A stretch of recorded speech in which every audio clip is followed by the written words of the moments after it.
یعنی نہرو کے پلیبسائٹ کے وعدے کے بعد مودی کی کشمیر کی ریاستی حیثیت کی بحالی کا نیا وعدہ وہ کشمیریوں کے لیے، مگر اس پر عمل کرنے کے لیے مودی جی نے ایک ایسی شرط رکھی ہے کہ جس پر عمل کرنے سے کشمیری اپنے دام میں خود پھنس جائیں گے اور اپنے ہاتھ خود سے کٹوا بیٹھیں گے، کیونکہ اس شرط پر عمل بذات خود پلیبسائٹ ان ڈسگائز ہوگا۔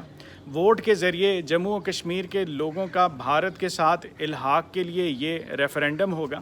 اس کو سمجھنا بہت آسان ہے۔ اجلاس میں موجود پیپلز کانفرنس کے لیڈر مظفر حسین بیگ نے کہا کہ اجلاس میں سب رہنماؤں نے جب ریاست کی بحالی کا مودی جی سے مطالبہ کیا تو اس پر مودی جی نے اجلاس کے شرکاء کو بتایا کہ نہیں، پہلے حلقوں کی نئی حد بندی ہوگی اور پھر باقی معاملات دیکھیں گے۔ اور میڈیا رپورٹس کے مطابق مودی جی نے اجلاس کے شرکاء کو یقین دلایا کہ ریاست کے درجے کو صحیح وقت آنے پر بحال کر دیا جائے گا، یعنی کشمیریوں کے لیے ٹرک کی نئی بتی۔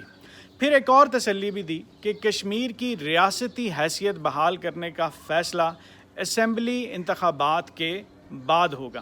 مودی جی ٹویٹر پر آئے، اپنی ترجیحات بیان کیں کہ جموں و کشمیر میں حلقوں کی نئی حد بندی کی تیز تکمیل اور پھر انتخابات اور پھر علاقے کی ترقی ہماری ترجیح ہے۔ اب مودی سرکار حلقوں کی نئی حد بندیوں پر بضد کیوں ہے؟ اس حد بندیوں کا فائدہ کس کو ہوگا؟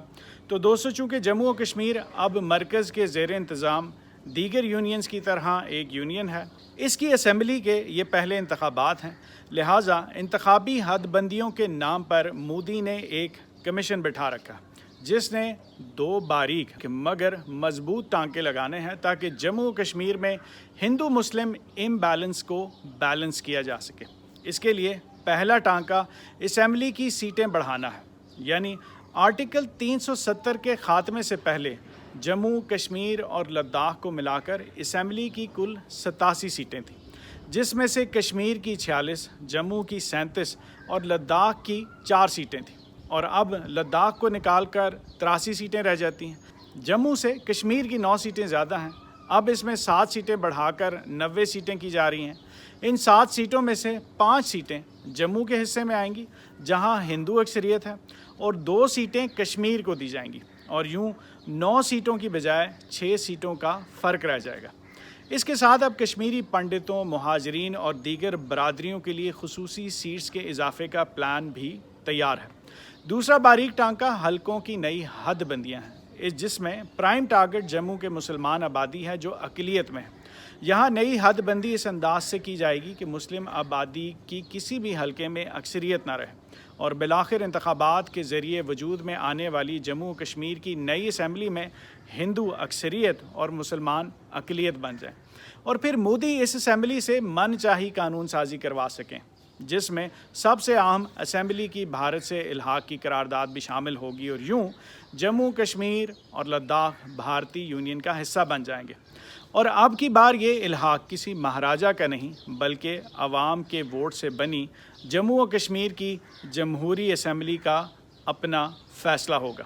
اور اگر کبھی اقوام متحدہ نے پوچھ ہی لیا کہ وہ سلامتی کونسل کی قرارداد، تو مودی جواب دیں گے کہ یہ عوامی اسمبلی کا فیصلہ ہے، عوامی ریفرینڈم ہے، ووٹ کو عزت دو، اور ساتھ ہمیں بھی کہیں گے کہ democracy is the best revenge.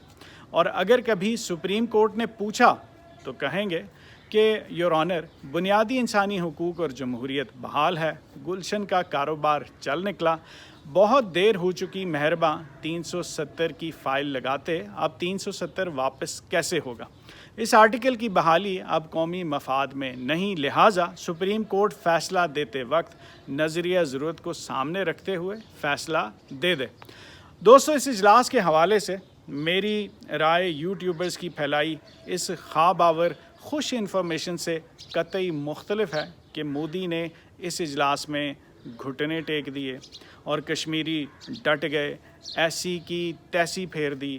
اجلاس کے بعد کی گروپ فوٹو سے دنیا کو پیغام دیا گیا کہ دلی سے دل کی دوریاں دور ہوئیں، مذاکرات اور جمہوریت کی بحالی کا عمل شروع ہو چکا اور آگے سب اچھا ہونے والا ہے۔ مجھے کہنے دیں اور کہہ کر جگانے دیں کہ کشمیری تقسیم ہے، جبکہ ہمیں مصلحت کا پان مسالہ بہت پسند ہے۔ میٹنگ میں مودی جی نے کشمیری زوما کو بتا دیا کہ اب آگے کیا ہوگا، یعنی اب حلقوں کی نئی حد بندی ہوگی، ان اپنے حلقوں میں انتخابات ہوں گے، اپنی اسمبلی آئے گی اور پھر اس اپنی اسمبلی سے اپنی قراردادوں کی منظوری ہوگی۔ مودی کے مشن کشمیر کا یہ فیز 3 ہوگا۔ میری رائے پر اپنا فیڈ بیک دینا اور چینل کو سبسکرائب کرنا نہ بھولیں۔ میری گزارشات سننے کا بہت شکریہ۔